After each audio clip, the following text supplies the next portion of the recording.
দেবযানীর খাই খাই হেসেলে আপনাদের সকলকে স্বাগত জানাই। কেমন আছেন সবাই? আজ আমি আপনাদের জন্য নিয়ে চলে এসেছি টমেটোর চাটনি। এত সহজ রেসিপিটা এখানে দেখানোর একটাই কারণ হলো এই টমেটোগুলো আমার বাজার থেকে কেনা নয়, এগুলো আমার একদম গাছের। এটা হচ্ছে আমার ননদের গাছের টমেটো, আমাকে দিয়েছিল, সেটা দিয়েই আপনাদেরকে বানিয়ে দেখাবো। এখানে আমি রেখেছি আমসত্ত্ব, কাজু কিশমিশ। 5টা উপকরণ দিয়েই আমার হয়ে যাবে টমেটোর চাটনি, একদম অনুষ্ঠান বাড়ির মতো।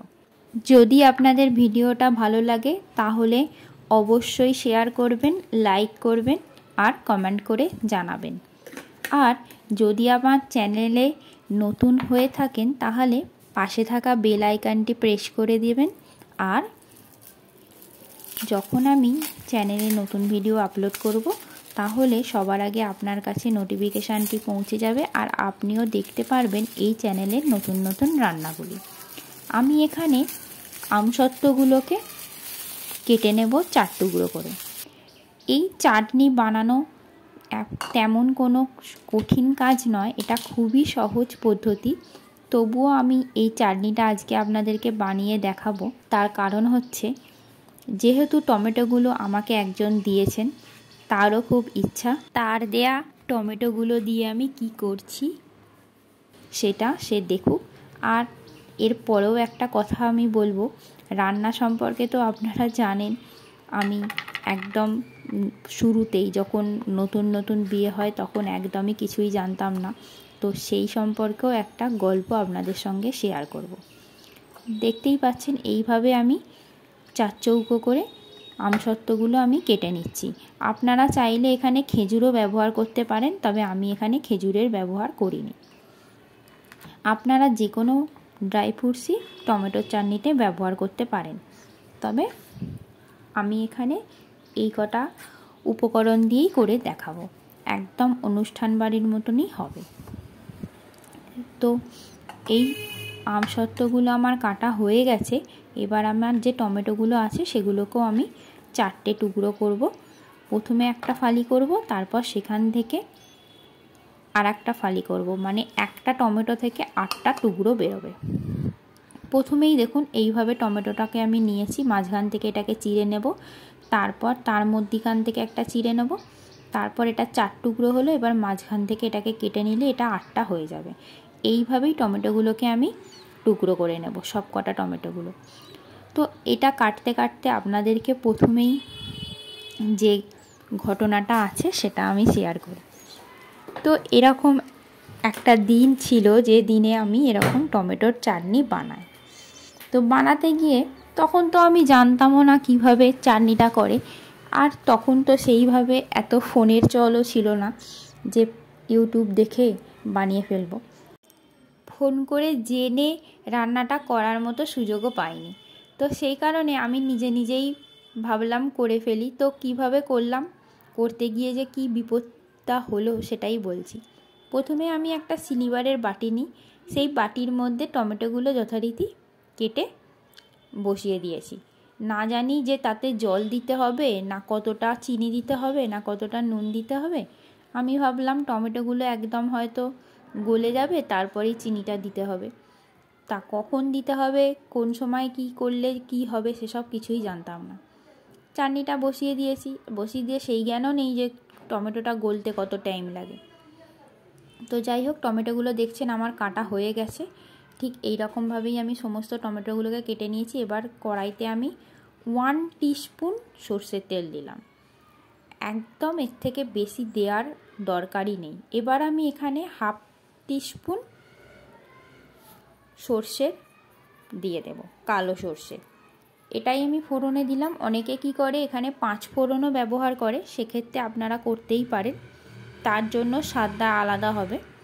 আমি এখানে কালো সর্ষেই ব্যবহার করেছি। এবার আমি এই কালো সর্ষেটা একটু তেলের সঙ্গে ভালো করে জ্বলে গেলে, ফোড়নটা একটু ভালো করে ভাজা ভাজা হলে তারপর আমি টমেটোগুলো সব এতে দিয়ে দেব। তো যাই হোক, এরকম টমেটোটা তো আমি বসিয়েই দিয়েছিলাম, দিয়ে আর জানিই না কতক্ষণ পরে টমেটো গলে যায়। আর আমি ওইদিকে তাকাইও নি, আমি আমার মতো কাজ করছি। সে তো বাটির সঙ্গে টমেটো গলে গিয়ে একদম মিশেও গেছে। যখন আমি এসে দেখলাম তখন টমেটোও নেই, আর মানে টমেটোর যে কাঠটা সেটাও একদম পুরো বাটির সঙ্গে পুরো লেগে গেছে। মানে টমেটোর চাটনি সেদিনের মতো খাওয়া একদম 12টা বেজে গেল। এই স্টেজে আমি স্বাদ মতো একটু নুন দিয়ে দেব, আর দিয়ে দেব হাফ চা চামচ হলুদ গুঁড়ো। এখানে হলুদটা দেওয়ার একটাই কারণ হচ্ছে হলুদটা টমেটোর কাঁচা গন্ধটা চলে যেতে সাহায্য করবে, আর নুনটা টমেটোটাকে গলাতে সাহায্য করবে। যদিও সব কিছু মিষ্টির মধ্যে নুনটা দিতে হয়, তার কারণ হচ্ছে নুনটা স্বাদে ব্যালেন্স করে। এইবার আমি এটাকে ভালো করে নাড়াচাড়া করে 5 মিনিট ঢাকা দেব। 5 মিনিটের মধ্যেই কিন্তু আমার টমেটোগুলো একদম গলে যাবে। তারপরে আমি এতে আস্তে আস্তে সমস্ত বাকি যে উপকরণগুলো আছে সেগুলো মেশাবো। এবারে আমি এটাকে ঢাকা দিয়ে দিচ্ছি 5 মিনিটের জন্য। 5 মিনিট ঢাকা দিয়ে এটা হতে থাকুক, ততক্ষণ আমি আপনাদেরকে সেই গল্পের শেষেরটা বলি, শেষ অংশটুকু। তো সেটা তো হয়ে গেছে, ওরকম বাটির সঙ্গে ওইভাবে লেগে যাওয়ার পর আমি তো আর বুঝতেই পারছি না ওটা কি হবে। তো ওই মতো অবস্থাতে ওটাকে পুরোই ফেলতে হলো। সেদিন আর টমেটোর চাটনি খাওয়া আর গেল না। তারপর তো যা হলো সেটা আর বলার কথা নয়, সেটা না শোনাই ভালো। দেখুন টমেটোগুলো কিন্তু খুব সুন্দরভাবেই গলে এসেছে। হ্যাঁ, এটা এত সুন্দরভাবে গলে গেছে। এবার আমি এর মধ্যে দিয়ে দেব বাকি যে উপকরণগুলো আছে সেগুলো। আমি এবার এতে দিয়ে দেব যে আমসত্ত্বগুলো রেখেছিলাম, সেই আমসত্ত্বগুলোও দিয়ে দেব। আর দিয়ে দেব আমি যে কাজু কিশমিশগুলো জলে ভিজিয়ে রেখেছিলাম, সেই কাজু কিশমিশগুলো আমি এতে দিয়ে দিচ্ছি। আর এবার দিয়ে দেব সব শেষে চিনি। এখানে আমি 250 গ্রাম নিয়েছি, সেটা আমি পুরোটাই দিয়ে দেব। আমি এখানে 250 গ্রাম চিনি ব্যবহার করেছি, কারণ টমেটোর চাটনি খুব একটা মিষ্টি হলে ভালো লাগে না, টক মিষ্টিই ভালো লাগে। এবার আপনারা যদি মনে করেন মিষ্টিটা বেশি খেতে চাইছেন, তাহলে সেক্ষেত্রে মিষ্টির পরিমাণটা একটু বাড়াতে পারেন। তবে আমি এখানে যে পরিমাণ মিষ্টি দিয়েছি তাতে স্বাদ কিন্তু খারাপ হবে না, ভালোই হবে। এবার এটাকে আমি মিশিয়ে দিয়ে এটাকে হতে দেব। এটা চিনিটা সবটা মিশে গেলেই কিন্তু একদম রেডি হয়ে যাবে আমাদের টমেটোর চাটনি। আপনারা কিন্তু একদম বললে বিশ্বাস করবেন না, এই চাটনি বানাতে 10 মিনিটের বেশি সময় লাগেই না। দেখতেই পাচ্ছেন সব কিছুটাই খুব সুন্দরভাবে মিলেমিশে গেছে। এইবার চিনিটা গলে যাওয়ার অপেক্ষা। তাহলে চিনিটা গলতে যেটুকু সময় লাগছে সেইটুকু সময় দিলেই কিন্তু আমার একদম রেডি অনুষ্ঠান বাড়ির মতো টমেটোর চাটনি। চিনিটা অলরেডি গলেই গেছে, দেখতেই পাচ্ছেন টমেটোর চাটনি কিন্তু একদম রেডি হয়ে গেছে।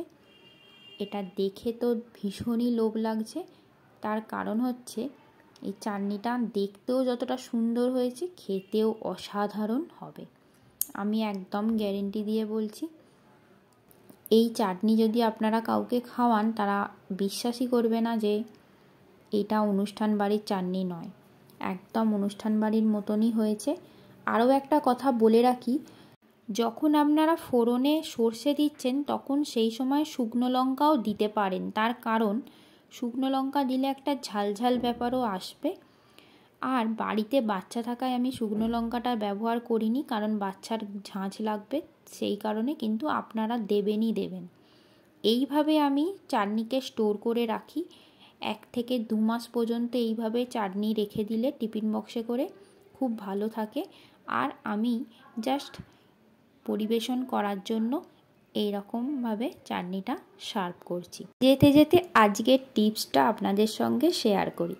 কথায় বলে টমেটো হার্টের বন্ধু, মানে টমেটো খেলে হার্ট ভালো থাকে। আর এই সিজন চেঞ্জের সময় টমেটো খাওয়াটাও খুব উপকারী। টমেটো খেলে সর্দি কাশি জ্বর থেকেও মুক্তি পাওয়া যায়। এটাই ছিল আজকে আপনাদের জন্য টিপস। ভালো খান, সুস্থ থাকুন। Thank you.